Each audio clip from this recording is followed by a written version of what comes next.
మన గ్రామంలో ఉండేటటువంటి మహిళలందరికీ కూడా కాంగ్రెస్ ప్రభుత్వం ఏదైతే 2,500 రూపాయలు ఇస్తా అని చెప్పిందో ఆ 2,500 రూపాయలు ఇవ్వాలని చెప్పి పోస్ట్ కార్డ్ వేసినాం. ఎవరికి వేసినాం?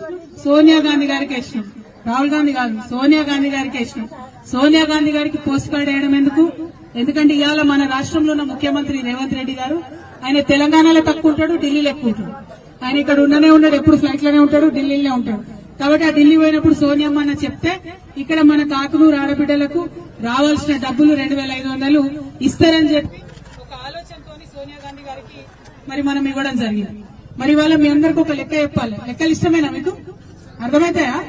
ఒకసారి ప్రయత్నం చేస్తే అర్థం చేసినట్టు. మన కాకునూరు గ్రామంలో 1,100 మంది ఆడబిడ్డలు ఉన్నారు. 1,100 మంది ఆడబిడ్డలకు 18 నెలల నుంచి ఈ కాంగ్రెస్ ప్రభుత్వం ఇస్తా అన్న 2,500 ఇవ్వాలి. అంటే 1,100 మంది ఆడబిడ్డలకు 18 నెలలు ఇంటూ 2,500 మొత్తం లెక్క కడితే దాదాపుగా 5 కోట్ల రూపాయలు అవుతుంది.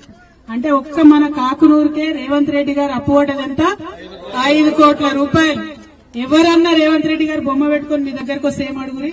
అన్న బొమ్మ మంచిగానే పెట్టుకున్నావు గానీ మా 5 కోట్లు మాకు మొదలు ఇవ్వండి అని మా ఆడబిడ్డలు అడగాలి. అడుగుతారా అడగరా?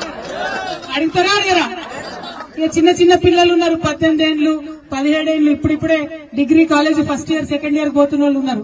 వాళ్ళ కోసం ఏం చెప్పారు రేవంత్ రెడ్డి గారు? 18 సంవత్సరాలు నిండగానే స్కూటీలు ఇస్తాం మీరు కాలేజీలో పోవడానికి అని చెప్పారు. ఇంతవరకు ఒక్క స్కూటీ అంటే ఒక స్కూటీ కూడా మొత్తం రాష్ట్రంలో ఎక్కడ ఇయ్యలే. మా ఆడపిల్లలందరినీ కూడా నేను అడుగుతా ఉన్నా, మా అన్నదమ్ములు కూడా అడుగుతున్నా, మీ చెల్లెలకు స్కూటీ ఇప్పించే బాధ్యతలు మీరే తీసుకోవాలి.